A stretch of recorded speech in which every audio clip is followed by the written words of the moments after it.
शुभ सकाळ मंडळी, स्वागत आहे तुमचं आजच्या व्लॉगमध्ये।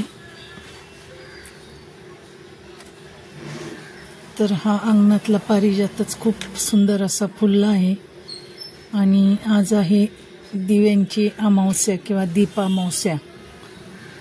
तर आता दिव्यांची पूजा करायची आहे। तर मी आता बागेतली पारिजातकाची आणि इतर फुलं काढून घेत आहे। पक्ष्यांचा पण चिवचिवाट चालू आहे आजूबाजूला।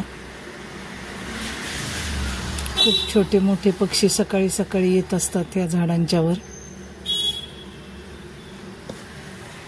तर आपण आता फुलं तोडता तोडता मी इतके सुंदर सुंदर पक्ष्यांचे आवाज ऐकले की लोक आवडीने पक्ष्यांचे असे सुंदर सूर ऐकण्यासाठी पिंजरे लावतात आणि पिंजऱ्यात पक्ष्यांना कोंडतात। तर तसं न करता तुम्ही फक्त आजूबाजूला झाडे लावा आणि मग त्यांचे तुम्ही ते आवाज आणि त्यांचं ते संगीत ऐकताना जो आनंद होतो ना, त्याचा वर्णन आपण शब्दात नाही करू शकत। तर असे खूप सुंदर असे पक्षी येतात।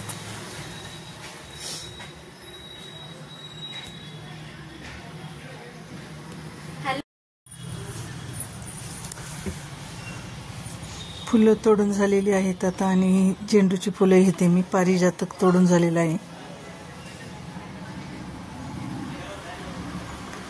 पूजेसाठी इकडे वीरू उभा आहे पलीकडे।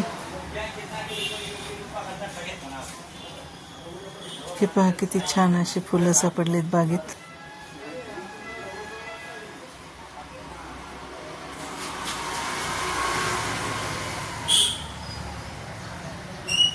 एवढी फुलं काढून सुद्धा अजून एवढी फुलं शिल्लक आहेत झाडावर।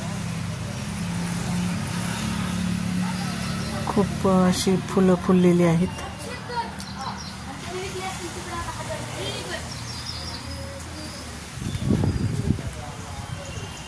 आणि आज दीप अमावस्या असल्यामुळे आता मी दिवे वगैरे घासून घेणार आहे।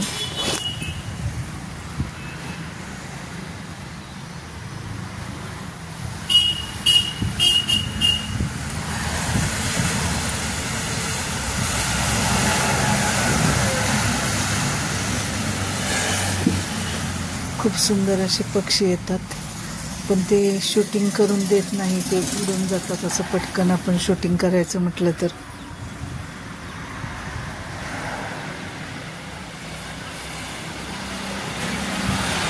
हा एक पक्षी पहा किती वेळ झाला इकडेच उड्या मारतो आहे, पण कॅमेरा जवळ आला की तो असा उडून जातो लवकरच। हे दिवे पहा असे लखलखीत घासून तयार आहेत। सगळ्या समया दिवे, जुने घरचे जे काही घरात दिवे आहेत ते सगळे दिवे आता असे स्वच्छ घासून ठेवलेले आहेत आणि पाटाच्या भोवती अशी मस्त रांगोळी काढलेली आहे। आता ह्या पाटावर नवीन वस्त्र टाकून त्यावर दिव्यांची पूजा मांडायची आहे। आता त्याआधी आपल्या घरच्या देवांची पूजा झालेली आहे आणि त्या शेजारीच मी आता दिव्यांची पूजा मांडून घेणार आहे। पण दीप प्रज्वलित हे आम्ही संध्याकाळीच करतो। जरी आत्ता पूजा केली दिव्यांची तरी ज्यावेळेस गायी घरी येतात संध्याकाळी चरून त्यावेळेसच तिन्ही सांजेलाच दीप प्रज्वलित करतो आम्ही। आत्ता फक्त पूजन केले आहे, दीपपूजन। तशी फुलं वगैरे, अक्षता आणि आजूबाजूला पाटाच्या रांगोळी काढून नैवेद्य दाखवून छान अशी पूजा केलेली आहे आणि आता संध्याकाळी हे दिवे आम्ही प्रज्वलित करणार आहोत।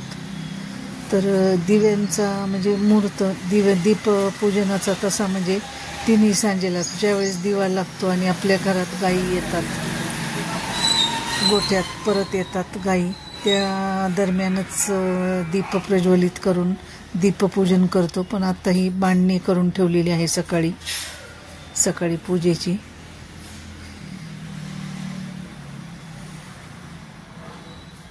तर आता हे दिवे फक्त एकच दिवा प्रज्वलित केला आहे देवासमोरचा।